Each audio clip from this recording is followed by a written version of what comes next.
Hey everyone, today is story time.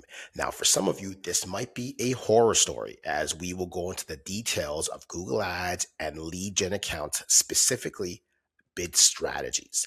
So, there are two stories and two ways the story typically ends where we go in to audit Google Ads accounts. Scenario one is we go in, we look at the bid strategy, and we see that they are using manual CPC as their bid strategy.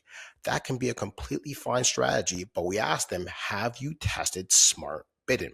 And often the case is they will say, we have not tested smart bidding because they believe the volume of leads that they get in a month is not enough to meet the thresholds that typically is required for smart bidding to be effective in a Google Ads account.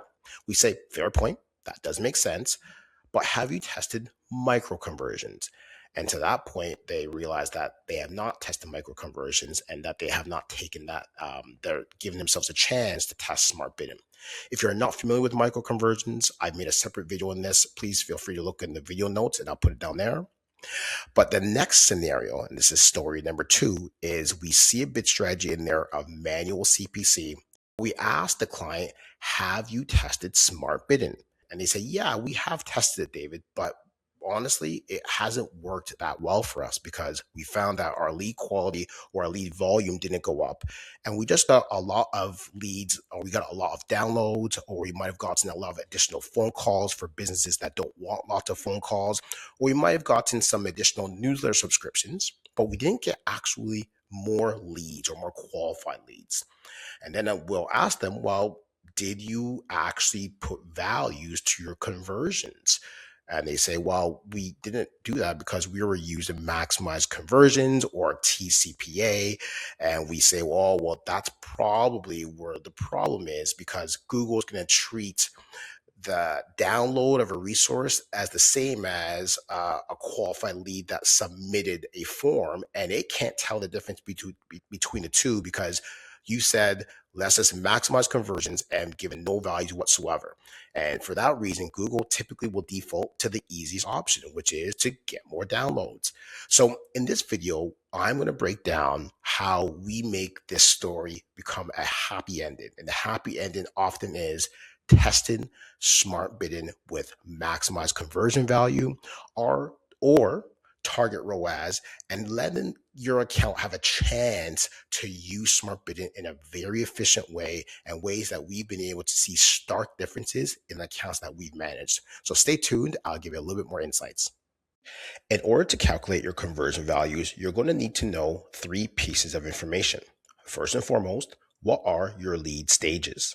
Secondly, what are your lead stage ratios? And third, what is your revenue or profit generated by a new customer? So for the purposes of this video, we're going to focus on revenue generated by a new customer. But in some businesses, it makes more sense to use profit, specifically in those where the profit margins generated by one service is a huge difference from what's generated from another service.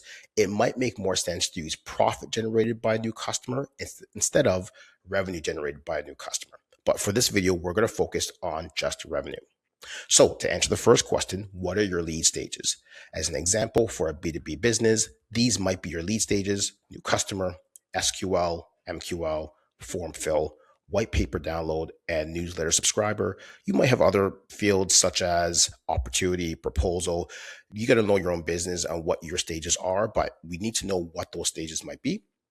And for a B2C business, similarly, you might have new customer, qualified, form fill, phone call, newsletter subscriber. So again, similar idea, but you just need to know what are your lead stages.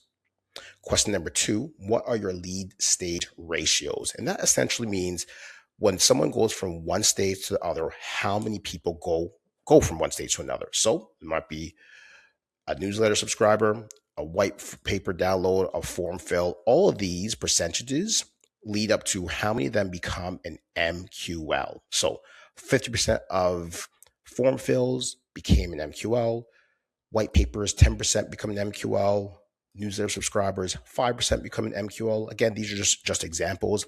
And then of those MQLs, 40% become an SQL.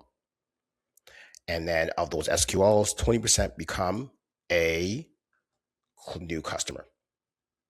So these are the ratios that your CRM typically will have details on. You're going to want to know a rough estimate of how many of your leads go from one stage to the other.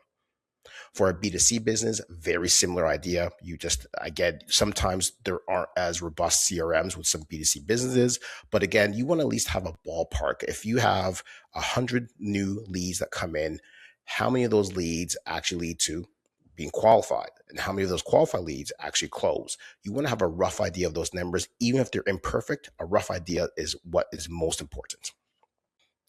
And the third part here is the revenue generated by a new customer. So there are multiple ways to calculate this. For a B2C business, typically we use the average purchase value or the average order value. So this is, if you're a lawyer or a local HVAC company or a dentist, whatever it may be, you look at, typically you have different values for different services in your business. What's the average that typically generated for that service? And then we'll use that number as the revenue generated by a new customer. Typically, it's a little bit more straightforward with B2C. For B2B, there are multiple ways to calculate this. So it might be your average revenue per unit, which essentially is the same thing I just explained. It's the first dollars that come in the door. What's typically the amount that is generated to the business? The other end of this could be your lifetime value. So if you have robust data in terms of a lot of CRM information on how long your clients typically stay with you, you could look at that, build out what your lifetime value is per customer, and then use that value to put as the revenue generated for the business.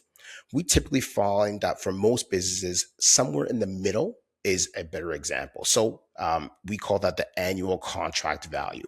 So we'll take the amount generated by a new customer per month. And that might be, let's say, $1,000 in this example. Take $1,000, multiply it by 12 months.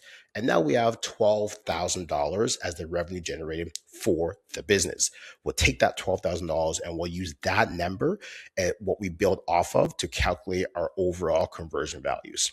And when we take that now, you can come down here for this example, $12,000, and here are the calculations. So this, simply use your favorite AI tool, your favorite LLM, put these numbers in, it will calculate it for you. But just for the purposes of this video, if you want to see what it looks like, here's your $12,000 and it breaks it down. If 20% SQL, so 12,000 times 20% gives you 2,400.